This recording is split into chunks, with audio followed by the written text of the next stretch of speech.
This is Cameron Ward on Renegade Marquee on renegadepopculture.com. If you like what we do, please give us a like, a follow, and a rating on Apple Podcasts or wherever you listen to us. We are everywhere. Make sure to share these episodes out on social media. And if you like to and can, consider supporting our Patreon at patreon.com/renegade pop culture. That way we can keep doing what we love.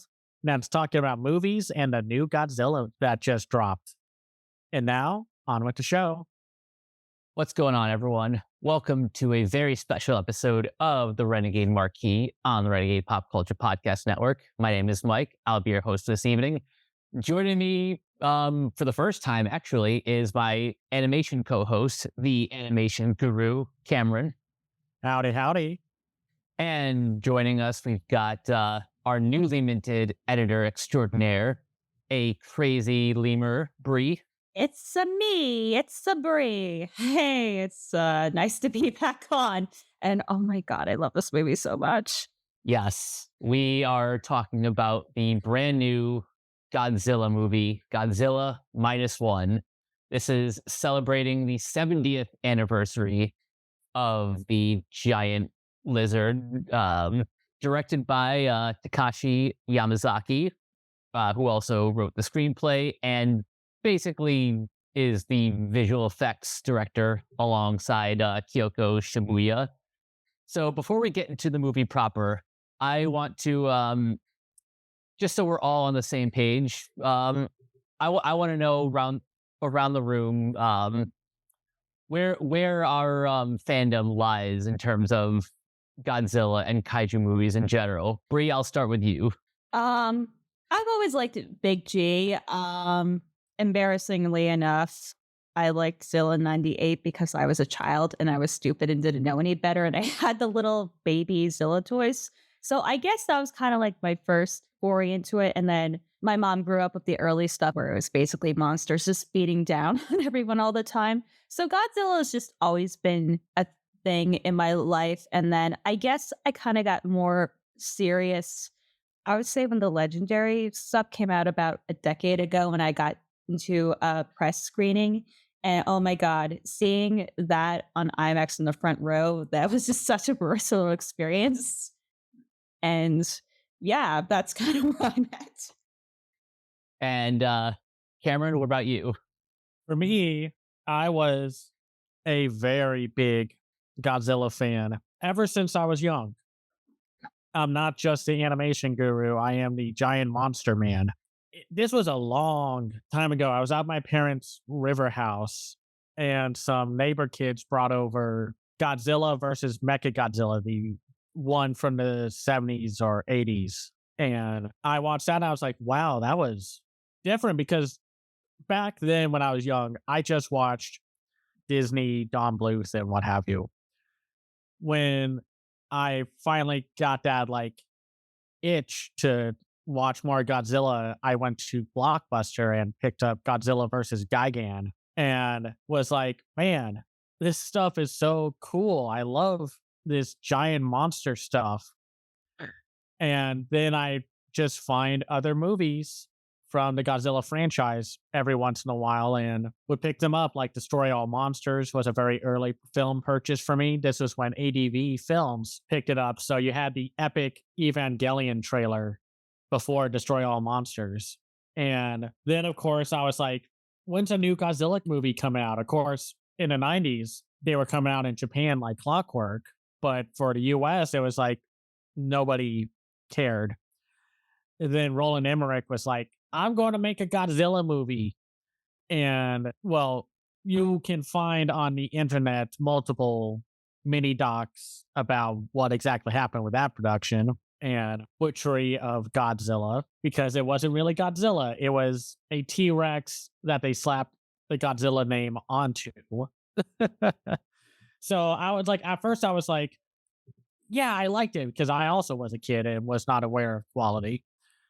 And then when Godzilla 2000 came out, I got so excited.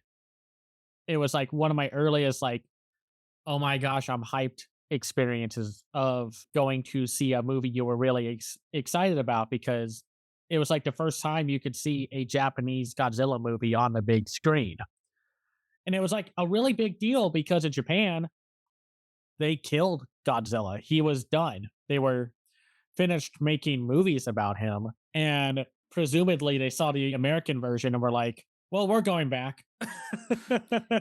Yeah, they're like, we have to fix this.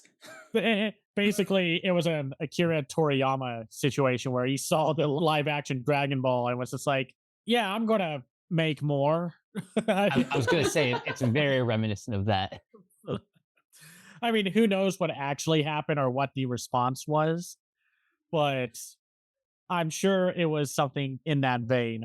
And then, of course, I watched the 2000s era Godzilla films, and then they basically ended it like after Godzilla Final Wars, which was odd because I was ready for there to be like new monsters and such, but they kept rehashing, Mechagodzilla and Mothra and King Ghidorah so many times throughout those latter films. Though I do love Godzilla, Mothra, and King Ghidorah, All Monsters Attack or whatever it's called. And then, of course, in 2014, we got the legendary film, the first one where the marketing was like, please see this movie.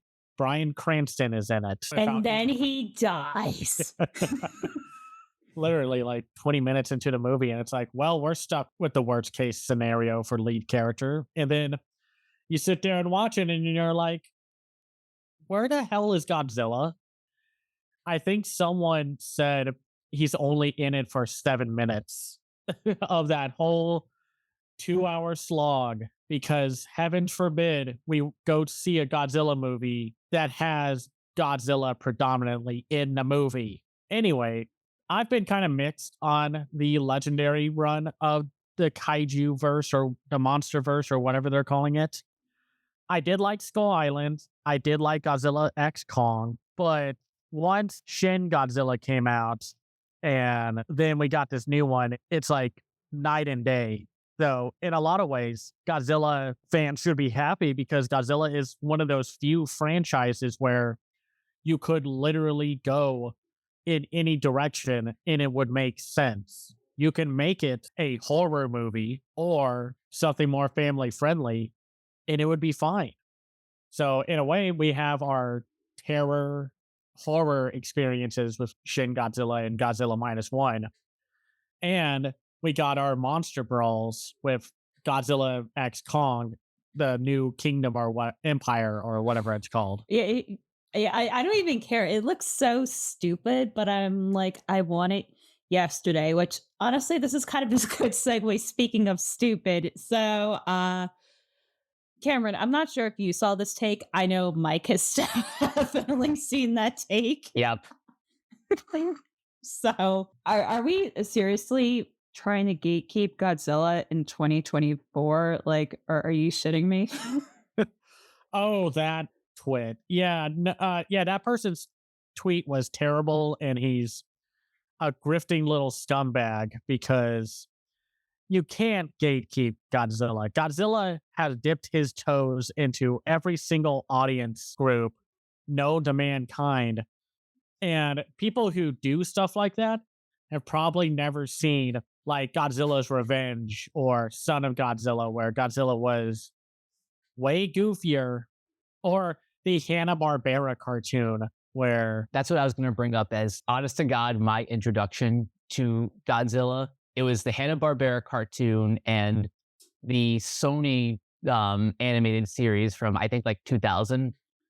yeah, the one that was made by like the same 3 people who made the Men in Black cartoon and the Big Guy and Rusty, because I think it was all like the same character designers and creatives. Yep.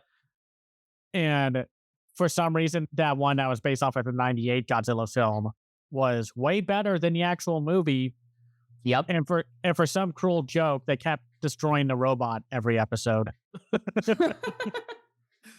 I remember that so well and vividly, that they were so cruel. But that's where I am with Godzilla. Been a lifelong fan, and it's like I like him either as a terror on mankind or he's ready to defend us because another monster wanted to claim his territory. So Yeah. Admittedly, out of the three of us here, I'm probably the least familiar with the Japanese Godzilla films. I've seen like bits and pieces on TV over the years, but it really wasn't until 2014 that I really started getting seriously invested in the franchise as a whole. When I saw the 2014 film, this was when my theater was celebrating Godzilla's 60th anniversary. So they had like all these different action figures, model sets. Like the lobby was filled with a bunch of tables with all these like Godzilla paraphernalia. It felt like a celebration that day. And while the movie is the movie, I can say seeing those final 15 minutes on the big screen were genuinely Oh my god, they are amazing. like it's euphoric because I tell you, I've never seen so many grown men cry and cheer in a movie theater.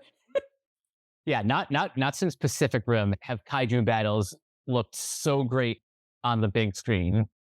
And yeah, I'd say probably more positive than most people when it comes to the other legendary stuff. I love Skull Island. I'm probably one of the biggest fans of the 2019 sequel, King of the Monsters. And then Godzilla versus Kong is exactly as silly as a premise like that needed to be. And then I'm not caught up on the Apple Uh, TV Plus show Monarch, but I've heard great things about it. Uh, it's really great. I actually have to catch up too because I've been busy. But to me, it feels like a more of a sequel to Godzilla 2014. But like the backstory and everything, it's just great. And it makes me sad that Apple, I feel like, forgets they have a streaming service and that has actual good stuff on it. yeah, Well, surprise. the thing with Apple is that they have a really good streaming service because they don't just flood out like 100 different shows. They basically like drip feed the shows and movies to you instead of just saying like, "Hey, here's a bunch of stuff. We're not going to market it because we're Netflix." Yeah, and because entertainment is treated as such a side project to them, pretty much all of those creatives have a bit more room to breathe, whereas every other streaming service does not have the same amount of quality control. But all of that to say, between what Legendary is doing and what Toho refuses to not do, which is make more Godzilla movies, we now have Godzilla Minus One. Yeah, directed by the same guy who did Lupin the Third, the First, and Dragon Quest: Your Story, which I forgive him for that one because that one was not going to work out well. But I mean, it's Dragon Quest. I mean, doing an adaptation of that it was never going to be good.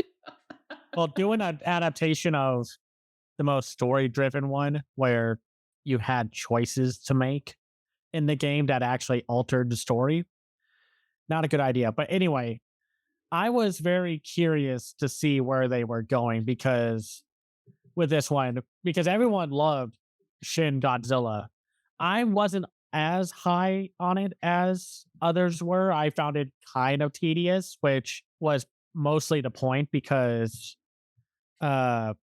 what's his name? The Evangelion guy. Yeah, I directed it. mean, if it's Anno, I mean, you kind of expect that. I mean, I've seen these parts of Shin Godzilla. My one friend Gio, it is like one of his all time like his favorite movies, but it's like it plays very much. It's Evangelion, but it's Godzilla too. What you know, that's fine.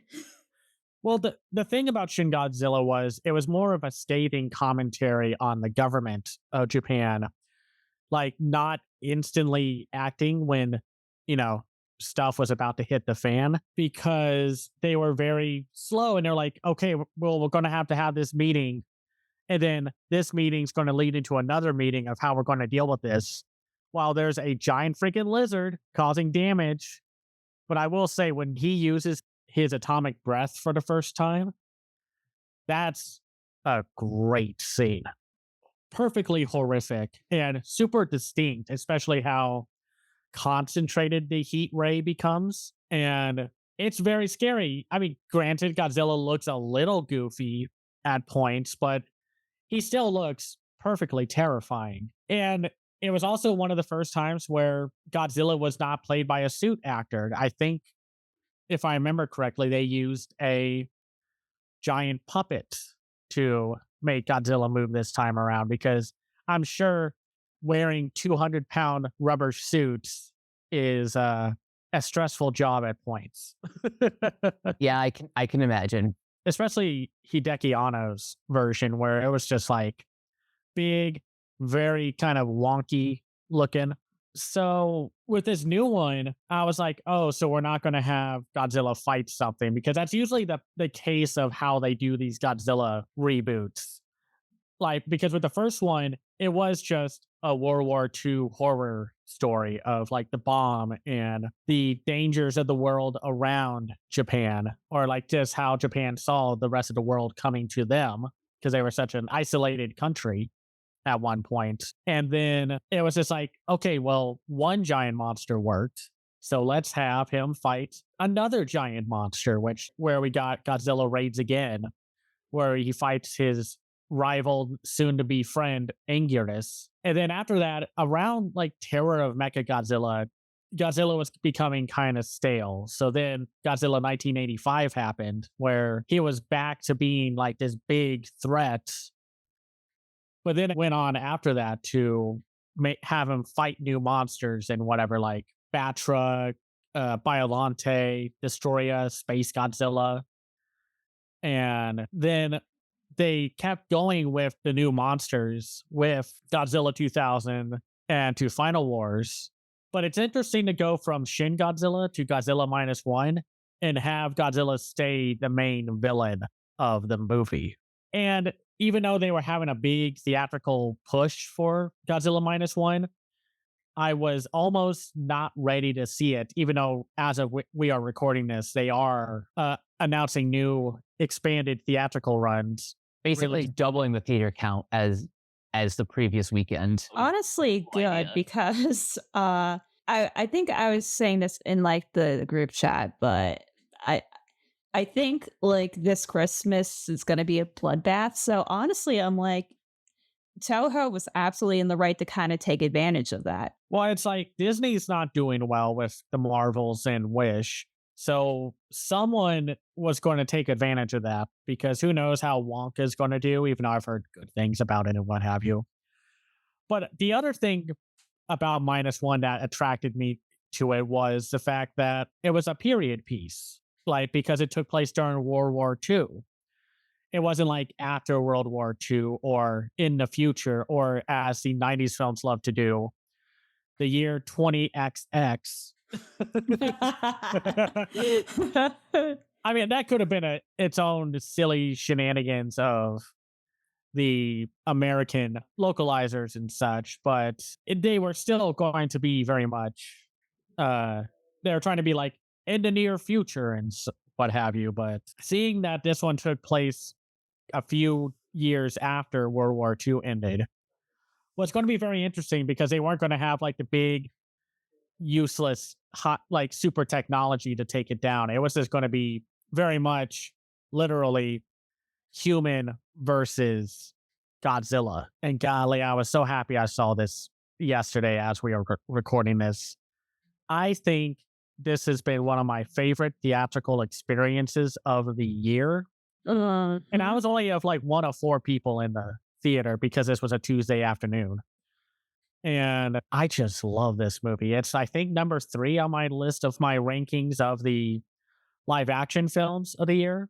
So that's what I think about for now until we dive deeper into it.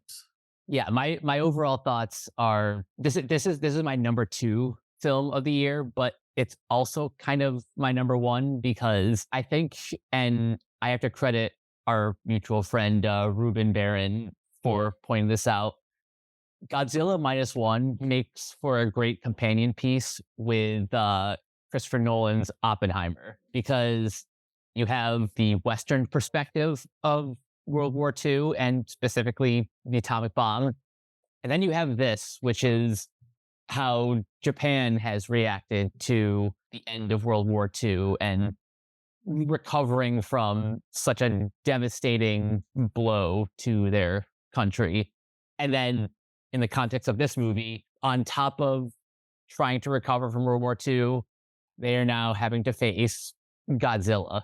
What was interesting about this movie, story wise, to me, was this could have been extremely patriotic and nationalistic in a lot of ways because we follow a kamikaze pilot who was who was doing everything that he could to get away from actually doing what kamikaze pilots were known to do. And then he stops on this small island, and then this Godzilla dinosaur wrecks havoc.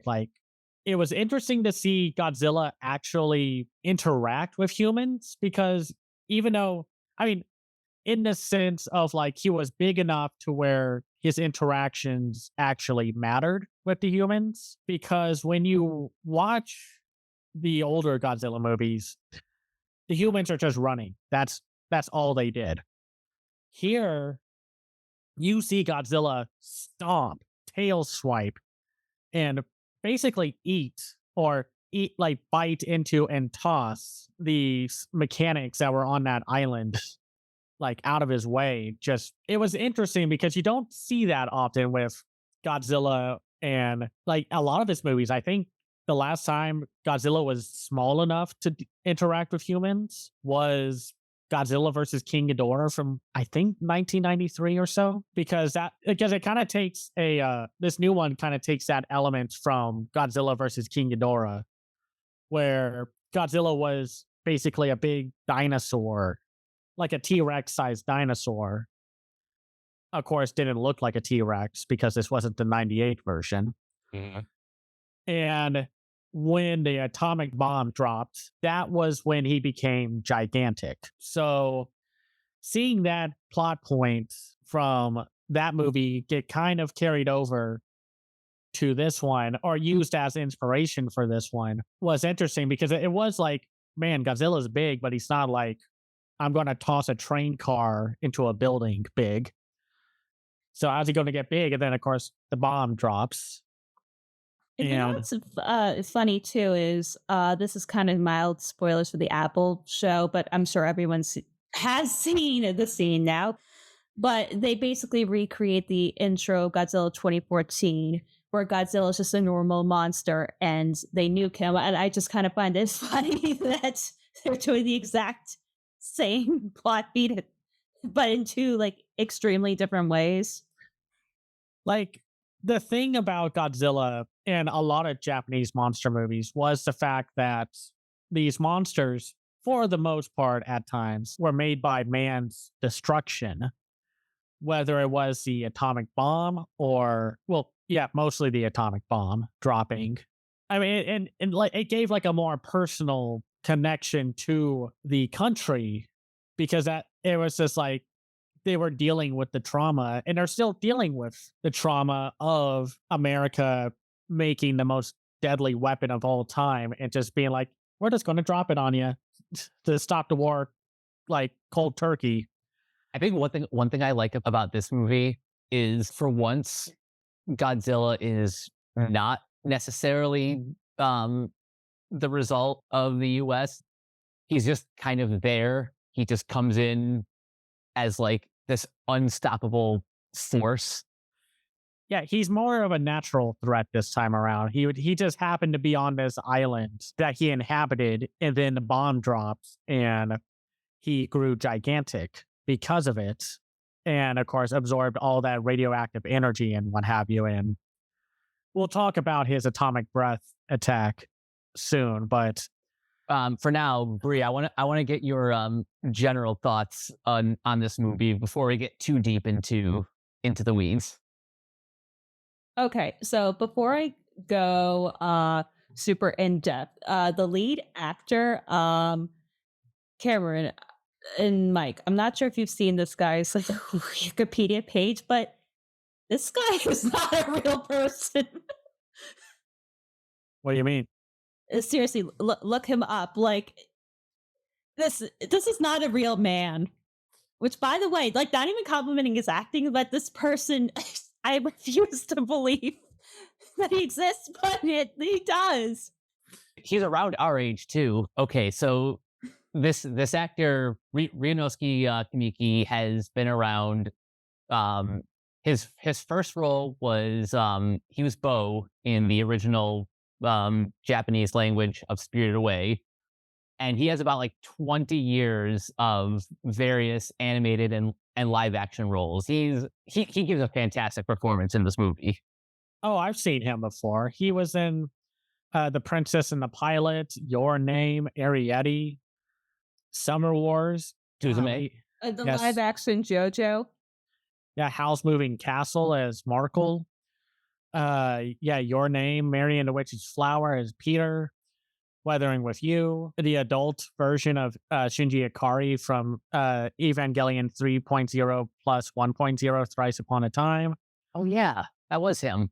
Oh, but yeah, he's been in like everything. This guy's been acting for ages. Oh, and he's a part-time paleontologist too. I'm like, stop.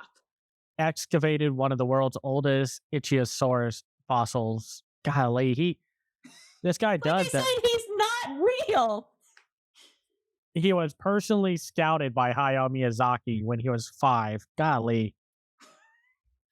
This guy's had a hell of a career and he's only 30.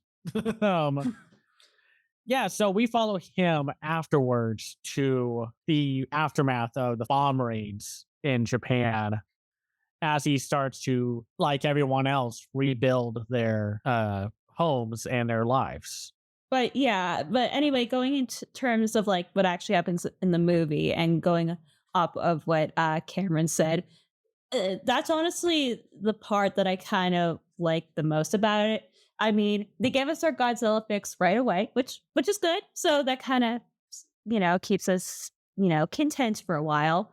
But I think it's nice, especially I feel like in stuff that's released here, we don't really hear about the aftermath of like the fire bombings because I feel like the fire bombings, at least I feel like in the American education system, are kind of like a footnote because basically in school here, we're like, we dropped the atomic bomb and the war ended. The end. Nothing else happened. America didn't do anything else that could possibly constitute as a war crime. No, no. We defeated the bad guys.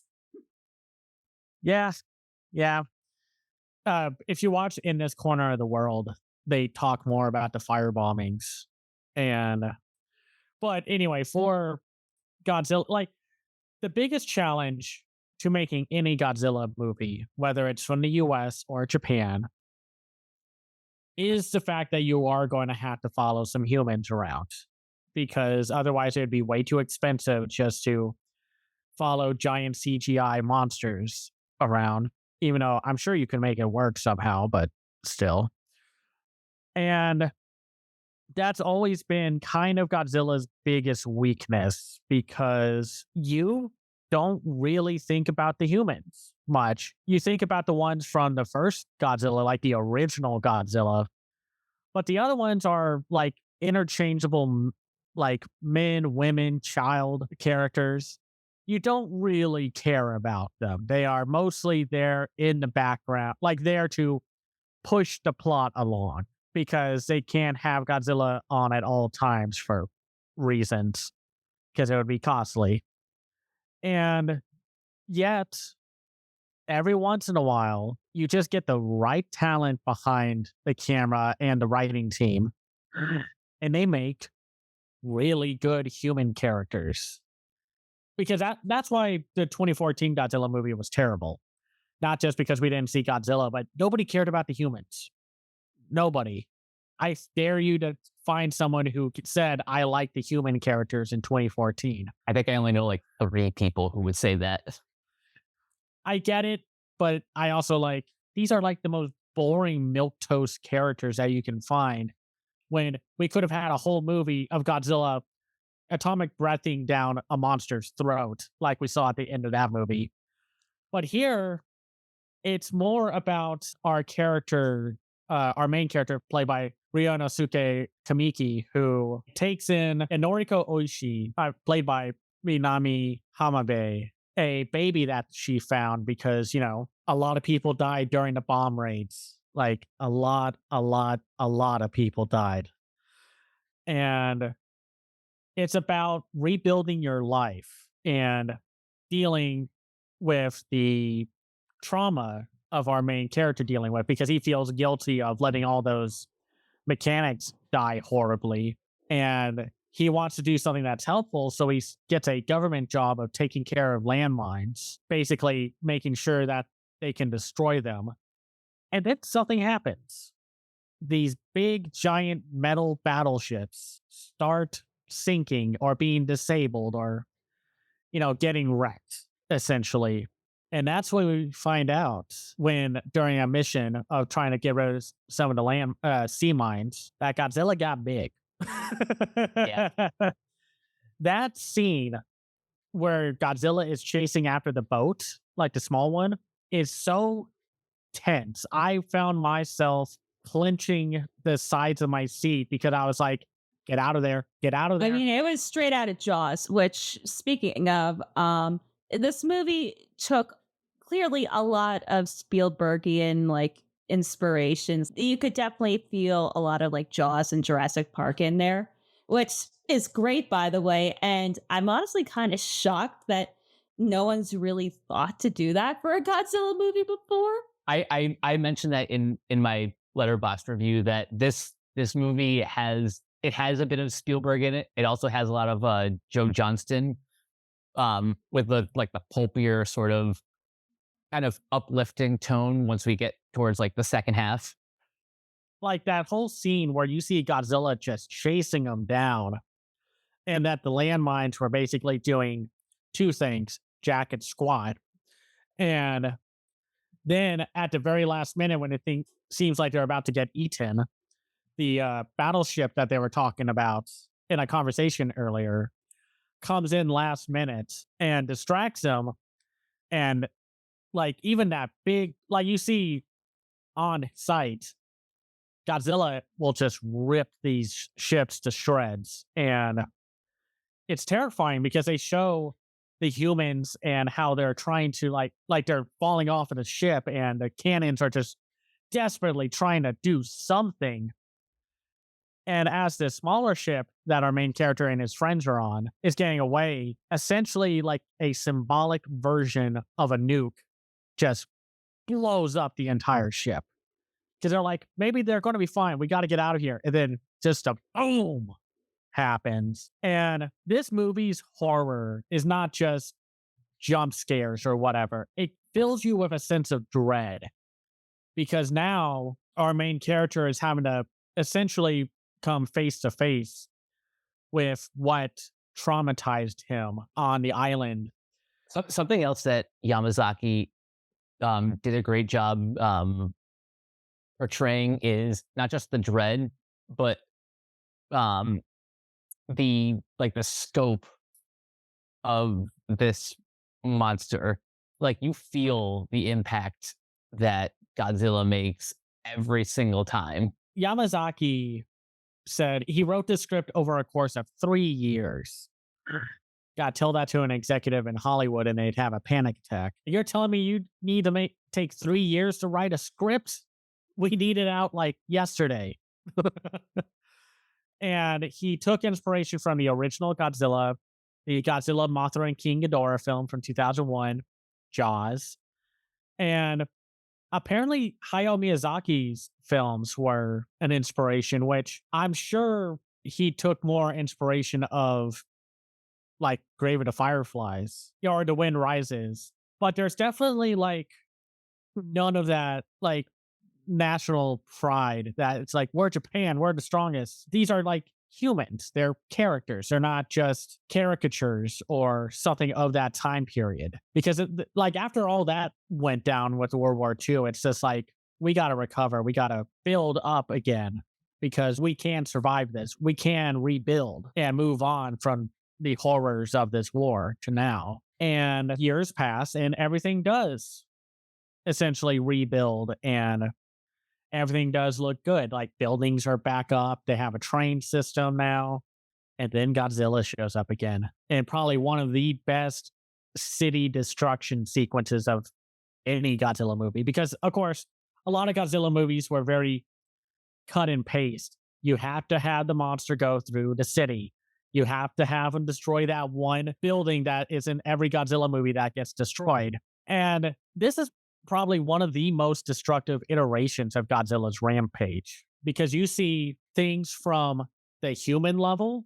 And I think that helps immensely because you see like the earth crush, like break and crumble around them. But you also see Godzilla actually step on people.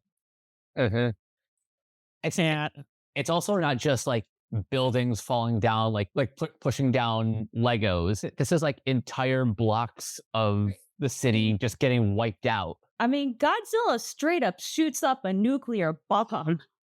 yeah, so, but like you'll see these parts in the trailer already. Like you see the train car landing in front of the train that was going. He bites through that train. He wrecks buildings left and right. You see a news team basically risking their life just to get a story and pictures of Godzilla. And then the tanks arrive and are like, okay, the tanks are going to do everything. And then the moment happens where you see the spine parts pop Oh, up. that was so cool. And I can't believe in like the 33 or so of these movies, it's probably more, I'm probably miscounting, that no one has thought of that. Well, that was the thing. Godzilla, like his breath weapon, the atomic ray and whatever, well, until like Hideki Anno switched things up, was very similar. Just like the spine lights up, he leans back, and then he shoots the laser. But with like Hideki Anno's version, it became like this black fog of smoke of death. And then it lights up, and then it gets into like a concentrated laser beam. And then his spines would shoot out laser like projectiles also. And this one, though, it's like a countdown to the atomic breath because you see the spines pop out. And then instead of being like super long or very focused on the breath and destruction of it, a very scary and great design decision was it's going to be instant.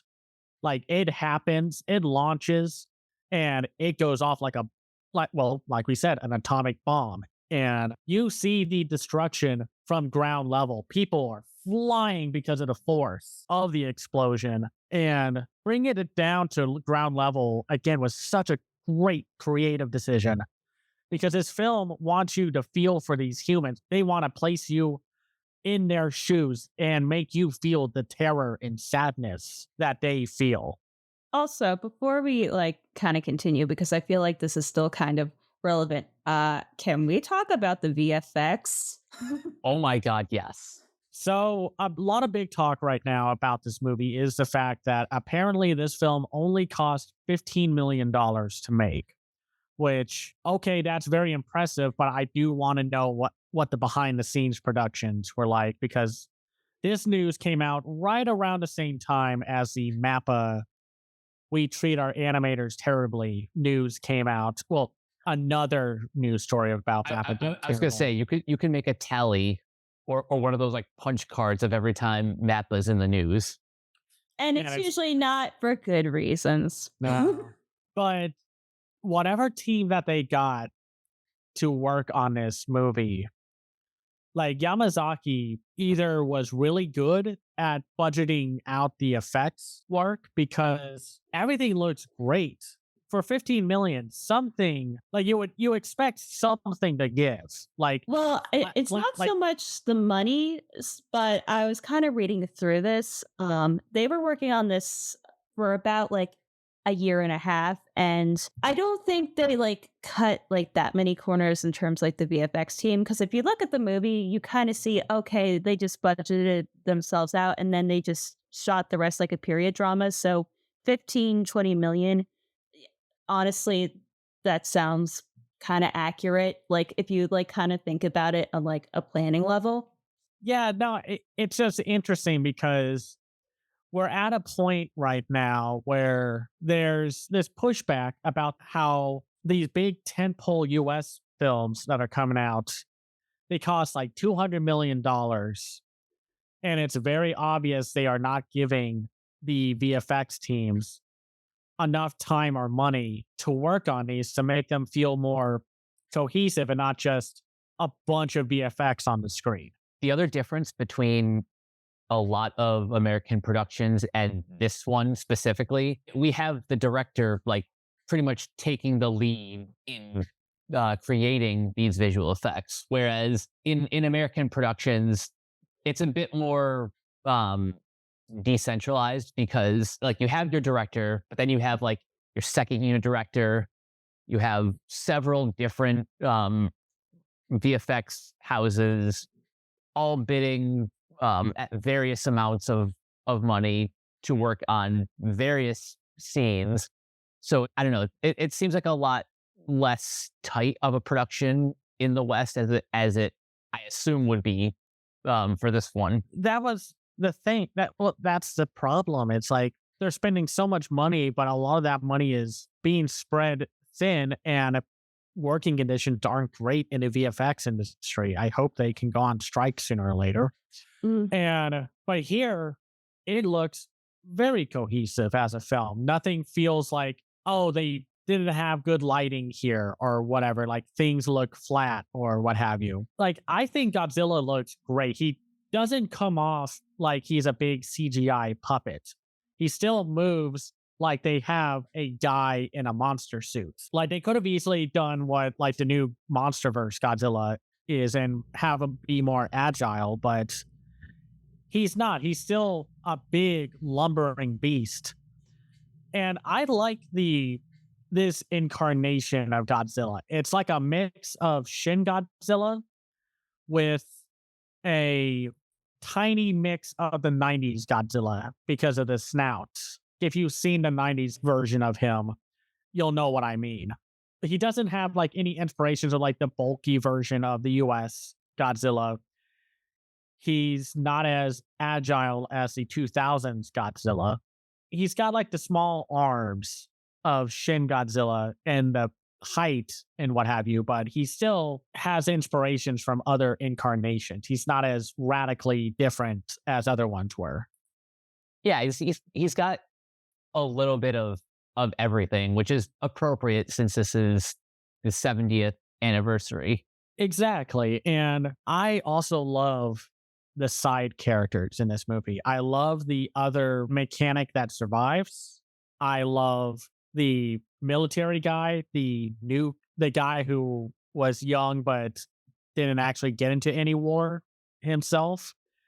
And then the guy who secretly turns out to be like a super intelligent strategist who comes up with the battle plan of how we take down Godzilla. Like they gave these characters complexity and they felt well, it sounds stupid to say these humans feel very human, but humans in Godzilla movies are very one note for the most part. So having these deep, rich characters and having our main character fluctuating between remembering and feeling the trauma of the war and Godzilla to learning that he has people who care about him now. He needs to keep on living. You need to let go of the past. There's a found family element to this movie between like the brotherhood that he forms with Shiro, Suzaku, and the captain of the ships. Between that and his like newfound family unit with Noriko and Akiko and Sumiko also. This is a very uplifting movie. As terrifying as Godzilla is, it's very uplifting for each of their individual arcs. Exactly. They found a way for both Godzilla and the humans to coexist on the screen. And it never feels like, oh, you're taking away too much about the humans or you're taking away too much time that we could have had with Godzilla. Godzilla is in the movie as much as he needed to be. which is why it's so frustrating when you try to talk to naysayers of the 2014 film who are like, what are you guys talking about? The 2014 film's basically Jaws with Godzilla. And it's just like, here's the problem with that argument. If you watch Jaws, which is, of course, one of the best movies of all time, it's not just humans hunting the shark. I guess, like, take a shot every time I say this.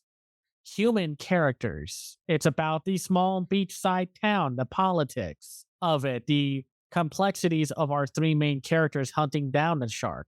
So even if the humans were not good, which was not going to be possible because, Steven Spielberg's a master of his craft, you would still be bored waiting for the shark. So the 2014 film fails in that regard because we're just bored with all these terrible, mediocre human characters. And we're just waiting for that sweet moment of Godzilla tail whipping one of these boring monsters that he's fighting. Here, I was never like, man, I miss Godzilla.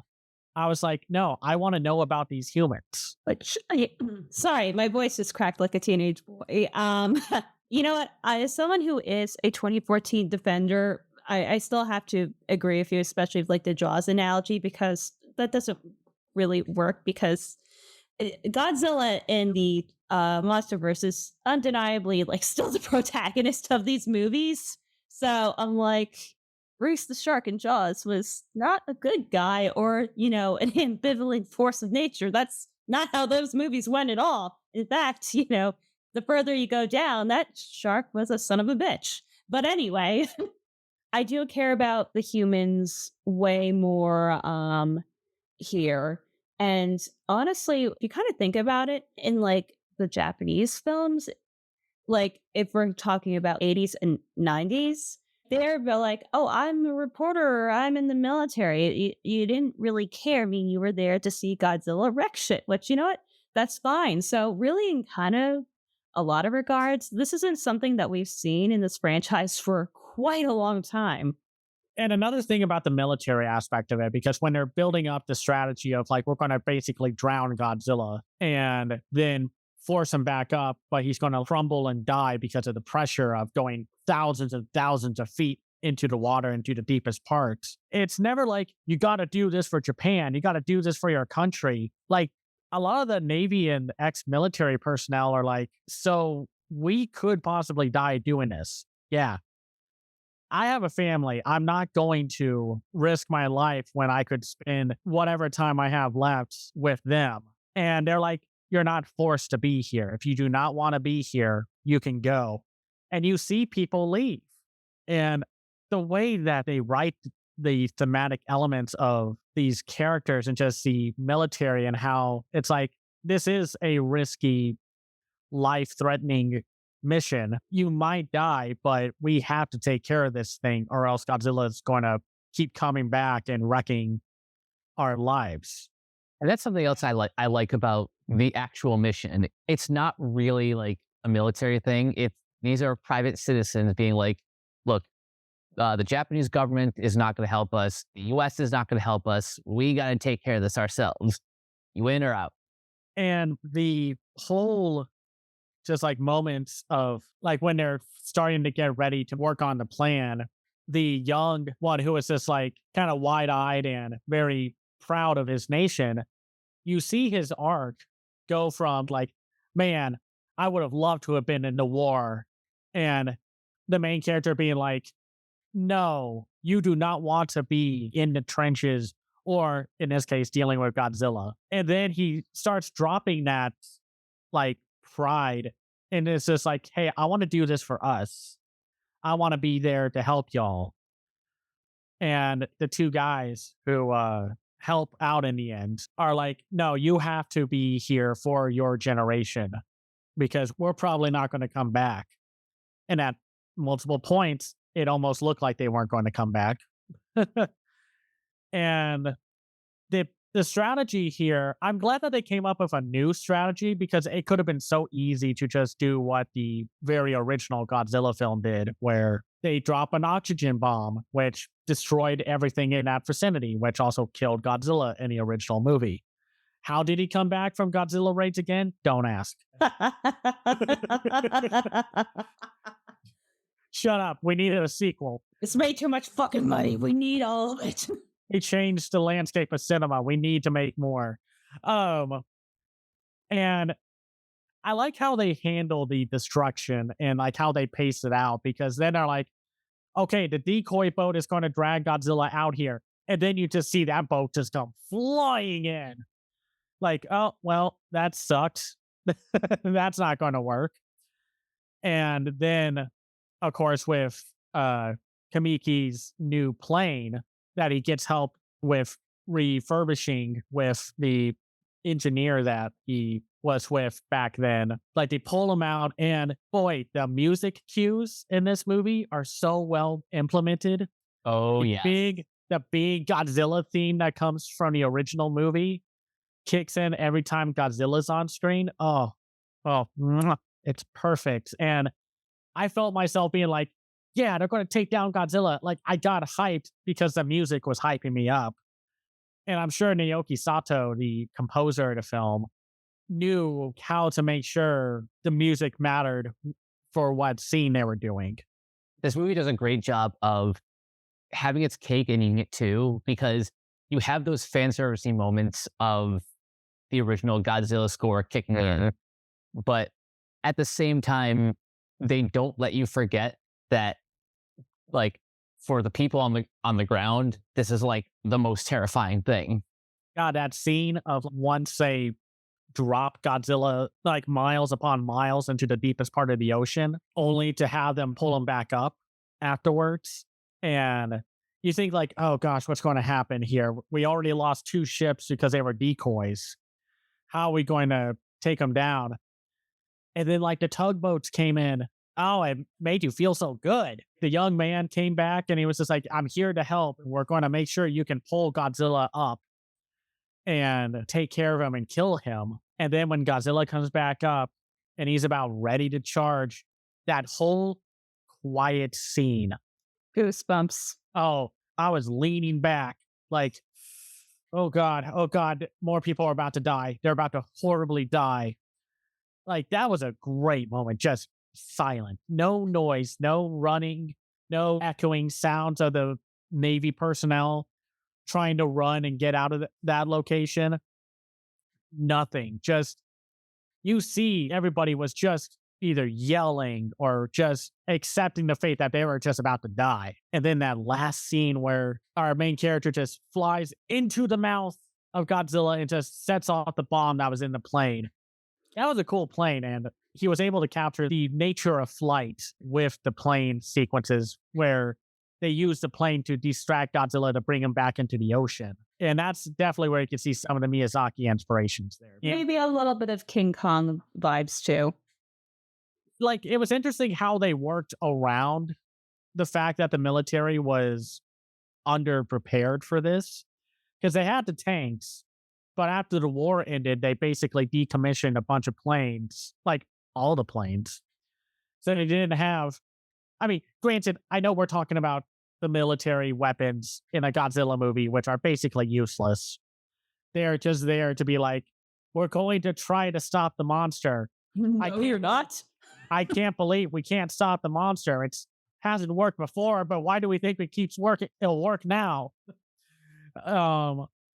And golly, this movie just does such a good job making you go, yeah, when the bomb goes off, and just goosebumps throughout this whole movie. But here's like the thing too, like as soon as I saw like the mechanic friend going, hey, look at this, like I immediately knew it was going to happen. I'm like, it's an ejector seat. But still, like at the same time, it was so intense. They're like, oh crap, are they actually going to kill him? And then when you see him parachuting, it's like, oh my God, thank God. Yeah, so I've seen this movie twice now, both in Dolby, and the first time I had no idea what was going to happen. I didn't know who was going to live, who was going to die, or like what the end result was going to be. But the second time, I really honed in on the scene of Tachibana showing Koichi how to basically drop the bomb and like GTFO from the plane. And the bit, like the setup and the payoff of that moment is just so perfect. And seeing Godzilla crumble down as you see the energy that he was going to expel, just like streaming out like spirits coming out of Godzilla, and his whole body just crumbled. Yeah, just visually, emotionally, just mwah, like 5-star dining. And like, and a lot of this wouldn't have worked. I mean, it was good and it was well executed, but the acting, this is probably some of the best acting you'll see in a Godzilla movie. Probably the best acting in a Godzilla movie ever.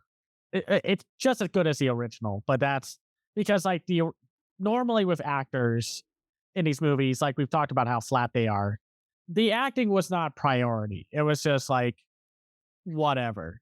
Nobody cares about the acting in a Godzilla movie. We're most of them like just vessels for like exposition. Yeah, pretty much.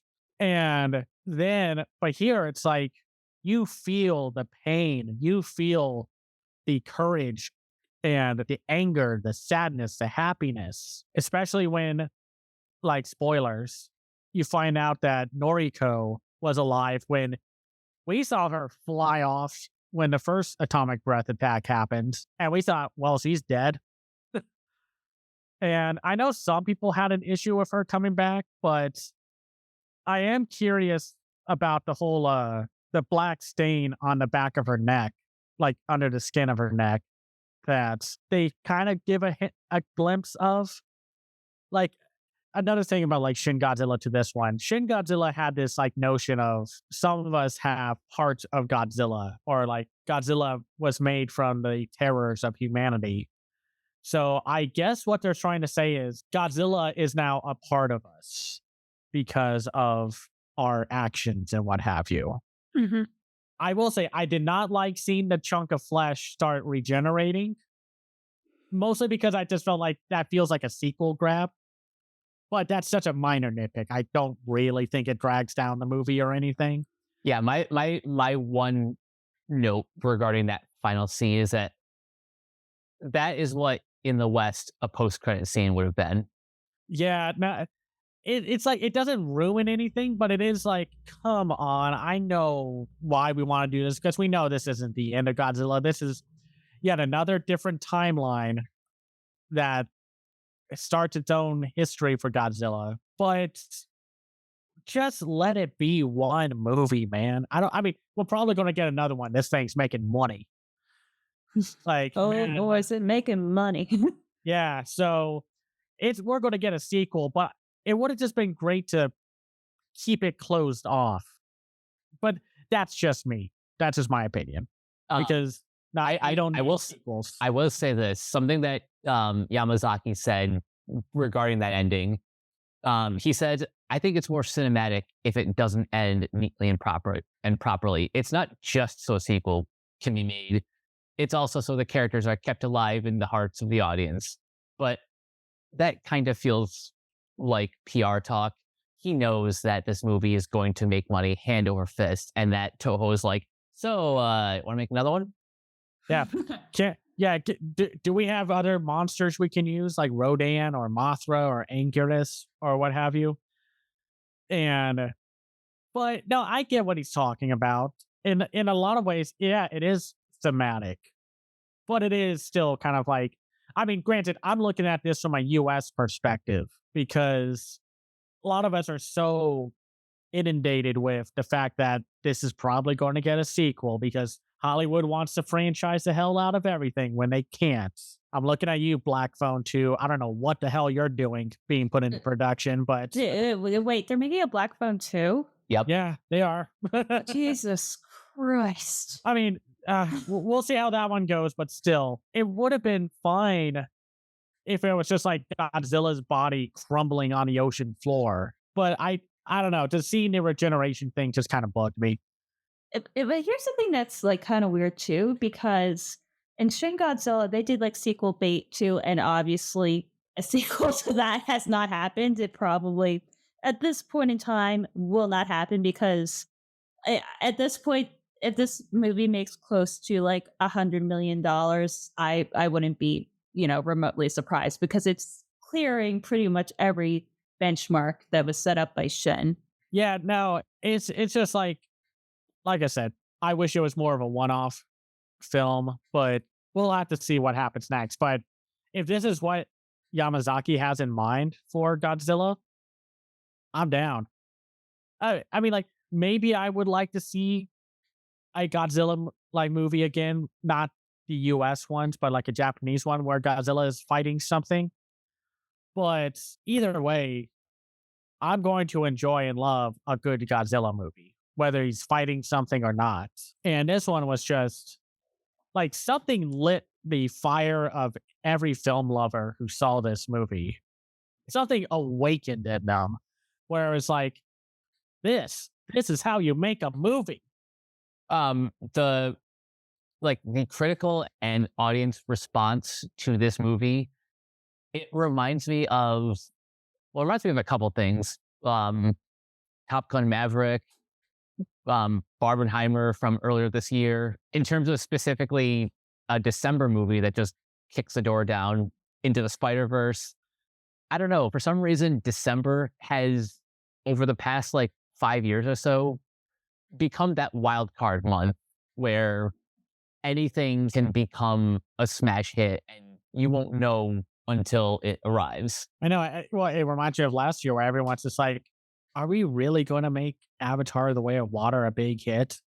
And then you go see it and then you walk out of it like, okay, so who's ready for round two? I'm going to buy tickets. Or for our jurisdiction, Puss in Boots: The Last Wish. Oh, yeah, exactly. Because everyone was just like, yeah, we're going to see that again, right? Yeah.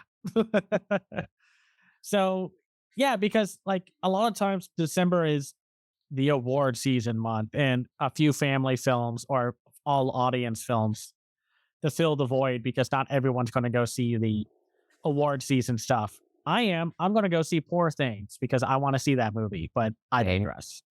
But yeah, just something about it's weird to say a Godzilla movie has been one of the most important cinematic experiences of the year, not just for me, but for most of film this year because of what has been going on with the strikes and the lackluster returns of most tentpole franchises.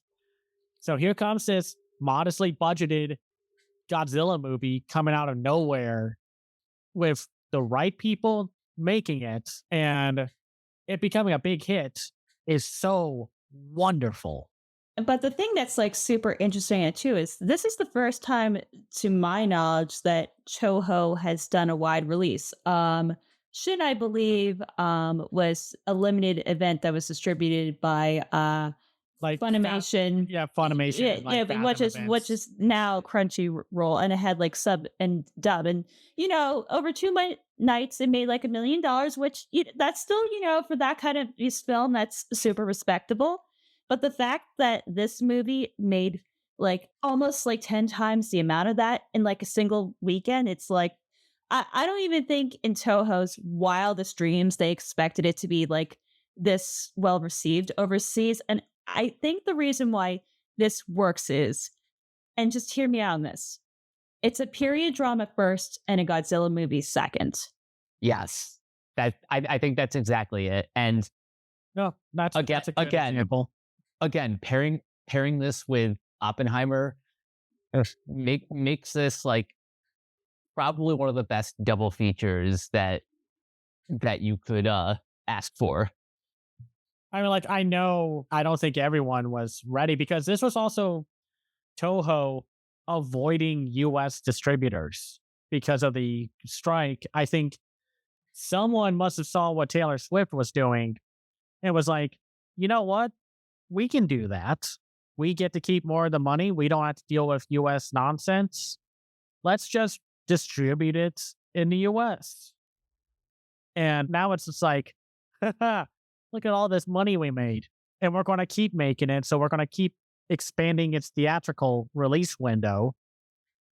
And we'll have to see what happens because with the Taylor Swift film and Godzilla avoiding Hollywood distribution, will other filmmakers or companies from overseas start doing that? And I think that's what's going to happen because Beyonce just did the same thing and she made like $25 million. I think, this is just the perfect storm and that it's ironic that of all the movies that could have done it, this old ass franchise is like, who knew? All we had to make was a movie that didn't suck, and actually budget our shit. Well, it's like Toho gave Yamazaki and the team proper time to make this movie. Like, of course, they were going to expect money and a profit and all that jazz. But they gave the guy keys to the franchise and said, make us a Godzilla movie and we'll see what happens. And now they're like, oh, we like what happened. We're good. And we'll just have to see. But yeah, now that it's getting a wider theatrical release, if you haven't seen it, give it a watch. Like, do watch it. It's one of the most satisfying movie experiences you can find this year. Oh yeah, for sure. I'm not sure exactly when this episode will be posted, but if you haven't seen the movie, you basically have until December 14th to run, not walk, to your local multiplex. Exactly. Like, just go see it. Even if you're not a Godzilla fan, just go see it. But I mean, that's all I have to say. Just wonderful movie. Fantastic. Oh yes. Yeah, definitely. Because I've been bouncing back and forth. I think this is definitely like my number one or number two of the year. I've seen some people say it's our number one. And it's like, on the outside, it's like, what? And then you watch it. Oh, yeah, absolutely. Perfect. Until I lock in my top 10, I'm just going to say that this movie is tied with Oppenheimer because I don't want to have to choose. I understand. Fair. I mean, I wasn't as big on Oppenheimer as a lot of people were, but I still loved it. I absolutely agree with the hype for Godzilla Minus One. By the way, before we end this, did Yamazaki ever actually explain what minus one meant? Because Yeah, well, the trailers explain it. So basically, what minus one means is Japan is at ground zero. So how do you get lower? Minus one. Boom. That's pretty clever, but just looking at the poster, how they spell out -1 also kind of looks like the number 70. And again, since this is the 70th anniversary, that's pretty clever. yeah, it kind of does look like that. And I think the minus number actually looks like the plane that the main character uses. Koichi. Yeah. That's the other thing too. Like the posters for this have kind of like banged, and it's been so long because we've had like so many shitty posters for thing. I was like, wait, is that a poster that's not photoshopped to death? I'm like I never thought I would see the day. Yeah, you could actually see a creative poster made. Since it is just like copy and paste a bunch of faces on a poster and then that's it. I mean, to me, at least, I feel like, I mean, I'm being like exaggerating a lot, but I kind of feel like poster art died with John Alvin, and just we don't do that anymore. We just it's becoming a lost art, and it's honestly just really, really sad. I know It is. we need better posters. But yeah, anyway, go see Godzilla Minus One. Even if if this episode comes out after its theatrical release is done, go see it again. Just find a way to watch it. I hope we get a physical release for this because I would love to own this on Blu-rays or Well, 4K. the good news is Japan and the United States have the same Blu-ray region, so it doesn't really matter. Oh, good. No, that's good. That's good, but still, like, because I'm not that technologically inclined, and I don't know if I had the right Blu-ray player for. If you have a Region A Blu-ray player, it will play both American and Japanese Blu-rays. Ah, nice. Alrighty then. So yeah, go see Godzilla Minus One, y'all. All right. We always see it. And with that, we wrap things up. Before we get out of here, first of all, Bri, thank you for joining us. Where can people find you online? All right, so you can find me in my little hole at Crazy Lemur or with an S because the name was taken on other platforms. If you want to hire me for video diddly doos, go to letbreeditforyou.car.co. I think and the link will be in the description. But honestly, thank you so much for having me. Go see this movie for the love of Godzilla. And Cameron, where can everyone find you? You can find me on Twitter and Blue Sky at Cam's Eye View. I have my own website called camseyeview.biz where I review animated films and shows from around the world called The Other Side of Animation. I also have a Patreon at patreon.com/camseyeview. That's where you can find me. And you guys can find me on various social media at Captain K42. You can check out my quick thoughts on letterbox.com/Coach K42. And you can follow Renegade Pop Culture on Facebook and that place at Ren Pop Culture.